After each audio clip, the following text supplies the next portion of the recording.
خدا کی قسم، ابو قحافہ کے بیٹے نے خلافت کی تنگ قمیض کھینچ تان کر پہن ہی لی،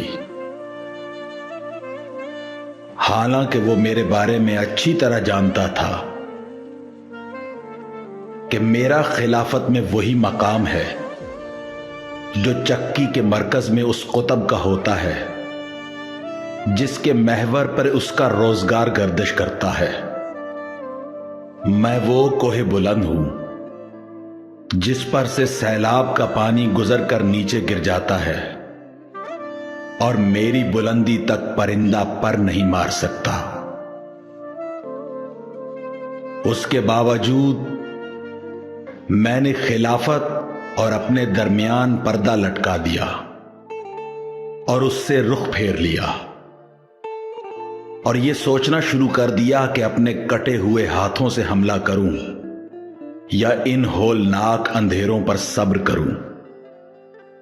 ایسے اندھیرے جس سے بچہ بوڑھا ہو جاتا ہے اور بوڑھا بالکل ضعیف، اور مومن مشقت کرتے کرتے اپنے پروردگار کے پاس پہنچ جاتا ہے۔ بالآخر مجھے اس اندھیر نگری میں صبر کرنے میں ہی عقل مندی نظر آئی، لہذا میں صبر کرتا رہا، حالانکہ اندوہ کی آنکھوں میں خلش تھی اور حلق میں غم و رنج کے پھندے لگے ہوئے تھے۔ میں اپنی میراث کو لٹتے دیکھ رہا تھا، یہاں تک کہ پہلے شخص نے دنیا سے اپنی راہ لی تو اپنے بعد خلافت دوسروں کے ہاتھ میں تھما گیا۔ شاعر نے کیا خوب کہا ہے، کہاں یہ دن جو بے آب و علف بیاباں میں اونٹ کی پشت پر کٹتا ہے، اور کہاں وہ آسودگی کے دن جو بھائی کی قربت میں گزرتے تھے۔ کتنے تعجب کی بات ہے کہ پہلا شخص تو اپنی زندگی میں خلافت سے جان چھڑاتا پھرتا تھا، لیکن اپنے مرنے کے بعد اس کی بنیاد دوسرے کے لیے ہموار کر کے گیا۔ سچ تو یہ ہے، ان دونوں نے بڑی مضبوطی کے ساتھ خلافت کے تھنوں کو آپس میں بانٹ رکھا تھا اور پھر خلافت کو ایک سخت اور درست مقام پر لا کر چھوڑا جب اس کی دھار تیز ہو چکی تھی اور اسے چھونے سے ہاتھ زخمی ہونے لگتے۔ جہاں قدم قدم میں ٹھوکریں مقدر تھی اور بات بات میں معاذرت، اور اس حالت میں خلافت بدکی ہوئی سرکش اس اونٹنی کی مانند ہو گئی کہ اس کا سوار اگر قابو کرنے کے لیے مہار کھینچے تو نکیل اونٹنی کو چیرنے لگ جاتی، اور اگر باغ کو ڈھیلا چھوڑ دیتا تو خود زمیں بوس ہو کر ہلاک ہو جائے۔ خدا کی قسم، پھر یہ نتیجہ نکلا کہ رعایا میں کچھ لوگ ٹیڑھے راستوں پر چل نکلے، کچھ سرکش ہو گئے، کچھ کے مزاج صبح کچھ اور شام کو کچھ ہوتے، اور کچھ تنقید اور احتجاج کرنے لگ گئے۔ میں اس طویل مدت اور شدید مصیبت پر صبر کرتا رہا، یہاں تک کہ دوسرا بھی اس دنیا سے چلا گیا اور جاتے جاتے خلافت کو ایک گروہ میں محدود کر گیا، اور مجھے بھی اس جماعت کا ایک فرد خیال کیا۔ مگر میرا خدا جانتا ہے کہ اس شورا سے مجھے کیا لگاؤ، کیا ان کے سب سے بڑے کے مقابلہ میں میرے حق اور فضیلت میں کوئی شک تھا جو اب ان لوگوں میں شامل کر لیا گیا ہوں۔ خیر، میں نے یہ طے کر لیا تھا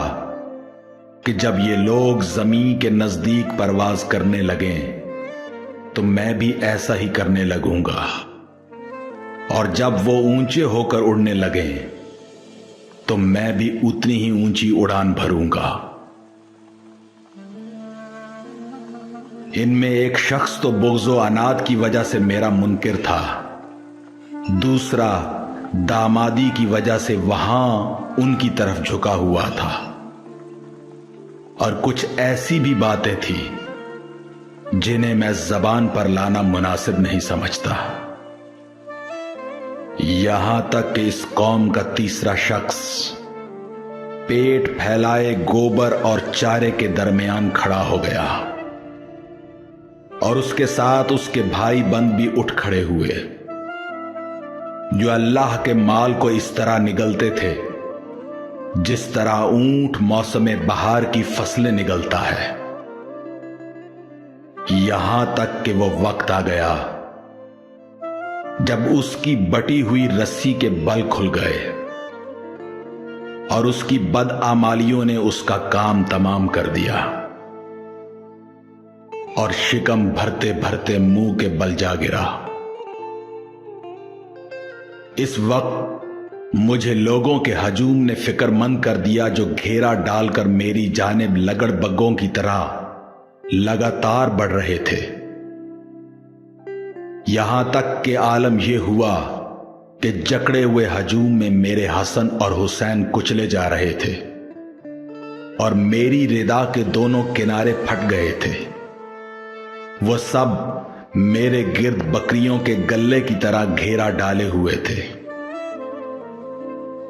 مگر اس کے باوجود جب میں امر خلافت کو لے کر اٹھا تو ایک گروہ نے بیعت توڑ ڈالی اور دوسرا دین سے نکل گیا، اور تیسرا گروہ فاسق ہو گیا۔ گویا انہوں نے اللہ کا یہ ارشاد سنا ہی نہ تھا کہ یہ آخرت کا گھر ہم نے ان لوگوں کے لیے قرار دیا ہے جو دنیا میں نہ بیجا بلندی چاہتے ہیں نہ فساد پھیلاتے ہیں، اور اچھا انجام پرہیزگاروں کے لیے ہے۔ ہاں ہاں، خدا کی قسم، ان لوگوں نے اس کو سنا تھا اور یاد کیا تھا، لیکن ان کی نگاہوں میں دنیا کا جمال کھپ گیا اور اس کی سج دھج نے انہیں لبھا دیا۔ دیکھو، اس ذات کی قسم جس نے دانے کو شگافتہ کیا اور ذی روح چیزیں پیدا کی، اگر بیعت کرنے والوں کی موجودگی اور مدد کرنے والوں کے وجود سے مجھ پر حجت تمام نہ ہو گئی ہوتی، اور وہ عہد نہ ہوتا جو اللہ نے علماء سے لے رکھا ہے کہ ظالم کو پیٹ بھرتے اور مظلوم کو بھوکا سوتے دیکھ کر بھی علماء آرام سے نہ بیٹھے رہیں، تو میں خلافت کی باغ ڈور اسی کے کاندھے پہ ڈال دیتا اور اس کے آخر کو اسی پیالے سے سیراب کرتا جس پیالے سے اس کے اول کو سیراب کیا تھا، اور تم دیکھتے کہ یہ خلافت میرے نزدیک اتنی بے وقت ہوتی جتنی بکری کے لیے اس کی چھینک۔